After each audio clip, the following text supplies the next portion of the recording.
Hello everybody and welcome back to a nice spring day here in West Yorkshire. And speaking of spring, we've got the first little snowdrops out now. I'm looking around the garden, there's quite a few more bulbs starting to stick their head out now and little plants that are starting to grow. So it does feel like the worst of the winter is over and we're motoring on now towards spring.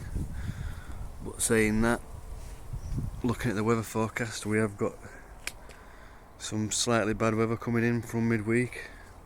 Mostly just really average temperature except for February. Down to like 4 degrees during the day some of the days.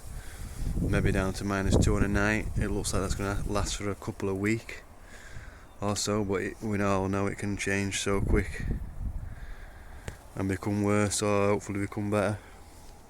And the reason I've been looking is because I've been reading online there's a chance that we might be in for another beast from the east type situation.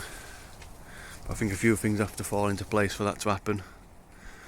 But it's definitely something that we don't want, not at this time of year. And I actually watched a programme about the beast from the east the other day, and that didn't happen till right at the end of February, so we really are not out of it yet. So I wouldn't be going out and taking off all the winter protection if you are getting this nice weather that we've been getting here. So yeah, just hold off for another 4 to 6 weeks yet. Right then, about today's video, I've been and bought some new plants. So let's have a look. So at the end of February is my birthday. So we're asked the old question, what do you want? And obviously when you're a gardener, you just say, oh, go on and let's go and have a look at garden centre. So I didn't actually pay for any of these, which is good. So let's have a look at this big one then first. So this is an acacia Baileyana. I did say before I were after one of these. I would have rather had an albizia that's slightly hardier or an acacia dealbata, but this is what they had. So a good sized plant, acacia Baileyana. It's in flower. These nice little yellow flowers on it, and I just love these leaves. Fern-like leaves, only really small. So like I said, down to -5, but it is quite a big plant. Don't know how fast these grow, but I mean this is, if you lift this up, that'll probably be about 10 foot. So a bigger plant than what I normally get, and that was 25 quid, which I thought were a really good price. So yeah, I'm happy with that. So I'll have to try and find a spot. I'll have a look in a minute and think about where I'm going to put these plants. So an acacia Baileyana, another one off the list. And then I've got a Aspidistra elatior cast iron plant, £10. I actually bought 3 of these. I thought for £10 I might as well get a few. So I am reliably informed that you can plant these out in the garden and they're hardy. Looking online, there isn't too much information about people planting them out in the garden in England, so if you have done, let me know how they get on. So to do like a shady spot. So what I think I'm going to do is plant 2 out this year, leave one as an house plant or just out here and bring it in the winter. Then at least if they do die, then I've got one to fall back on. But I do think people plant these out in England and the UK and probably around Europe. So hopefully it will be good. It's a shade loving plant. I've been looking for a shade loving palm for a while now because I've got a few shady spots where I don't really want to put anything too big in. I just sort of like want ground cover, so I think this would be a nice ground cover palm. And these big strappy leaves. Don't know, I've never really seen a bigger one of these, so I don't know if they actually get any sort of little trunks on them or anything like that. But yeah, for a tenner. I mean, I've been after these looking online for a while. I haven't actually seen any as cheap as a tenner. So all these 3 plants, well the 5 altogether that I bought, were from Vertigrow in York. I do prefer to go to a garden centre than buy online. Vertigrow is the closest garden centre to me that sells a lot of exotic stuff. I mean, I think it's still about 30 mile away, but in York, but that is the closest. So I spent £80 altogether because I've got a Tetrapanax Papyrifer Rex, that was 25 quid as well. And the reason why I bought one of these cost me, I've got a Tetrapanax. It's not actually a Rex, the one that I've got, but I've been waiting for it to put for 3 years and it hasn't done because I really want to spread a few around the garden. So I saw this at 25 quid, and actually last time I went there they were a lot more than 25 quid. So they have brought the price down on them, so I thought I might as well get one while I were there.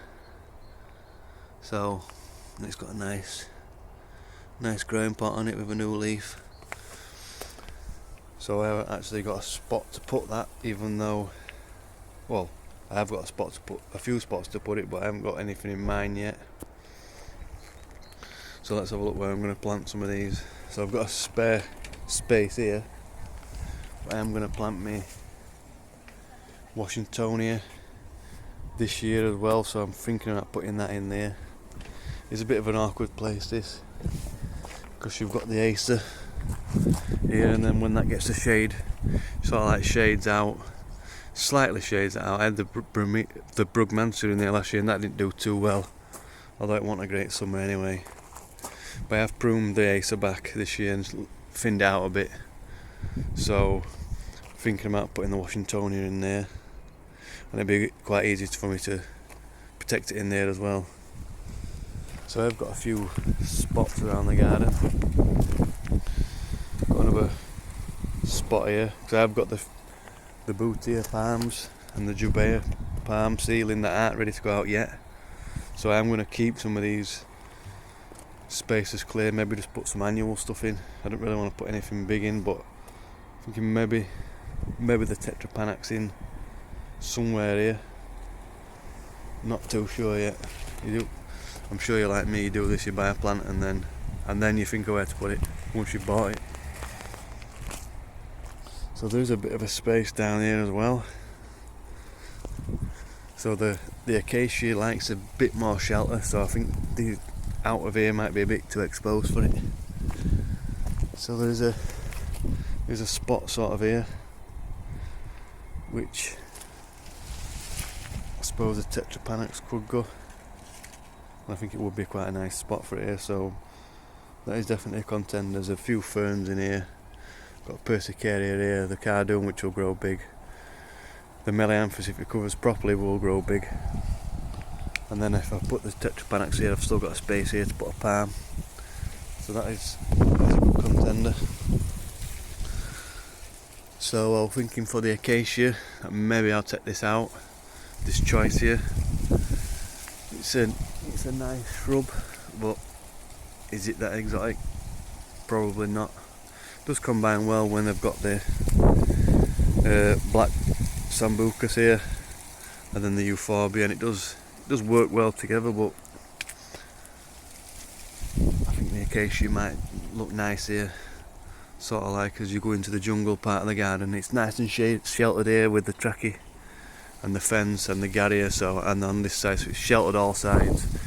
And if I do need to protect it, I can work some protection in with the Canary Island date palm, maybe put a bigger shelter on here that comes out this way. So yeah, I'm thinking about taking this out, although I don't really like digging plants out, because I wouldn't move that anyway. I would just get rid of it, maybe sell it if it come back alright. So yeah, I'm thinking there for the acacia, and I think it would, with it being a tall plant, it would come right up here. So you've got like sort of instant impact, although this is a big shrub and that is quite a narrow plant, so it would look pretty bare here.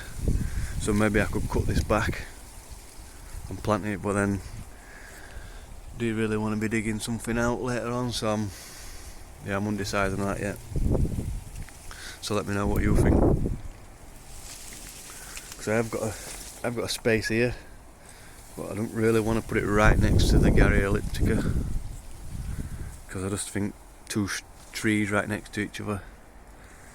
It's a bit close, and then I've got this bottle brush at the back as well. So yeah, I don't really know what to do with this space yet. Maybe put one of the aspidistras in here. Aspidistra, is that what? The cast iron plant, can't remember what the name is now. Maybe put one in here because it's a nice shaded spot this. And then get something else to put in here. And then I'm going to put another one of the cast iron plants in here. I've got the fig tree which I bring out of the house. Sorry, the rubber plant that I bring out of the house. I'm going to put that there as again. I've got a couple of palms in the house as well, house plants, but they can sit outside in the summer, so they tend to go in this area. It'll be a nice palmy area this. I have got a gap, sort of like there's a cardium that grows pretty big. There's a bit of a gap there, so maybe I could thinking of putting the acacia in there, but then we've got the big paolonia and the garrier again. So I'm just undecided. Like I said, you buy the plant first and then think of where to put it. So there's quite a few bare areas around here. Again, could go in here. It does get a bit windy at the back, so I think if it is going to go somewhere, it's got to really go on this side. It's slightly more sheltered, and the wind that is west, so the winds from the west, they tend to be not too bad. And then I've got a pretty big gap here where I had the formium, dug that out last year. So what I'm probably going to do is put the brugmansia in here. Obviously that gets dug up every year. Brugmansia in there, and then there's a bit of a space here. So I'll probably put the begonia luxurians and other things, and then maybe when the jubea gets bigger to plant out, I might put that in here. But yeah, I've sort of like got five small seedling palms that are not quite ready to go out. The Washingtonia, the 5 plants that I've shown today, and I've got another trachea as well that I forgot about, the Tetrapanax. So I don't know, maybe a trachea could come in here. Yeah, so it's all the fun when you've got plants to plant out and then you're just thinking of where to put them. So I have got gaps, so let me know where you'd put stuff and how you'd do it. I've shown you most of the gaps. There might be a few further down the garden, but it is a bit too exposed down there. So yeah, right. Let me know if you are getting ready for spring. If it does feel like it's on its way. Right, thanks for watching. Remember to like and subscribe. Bye.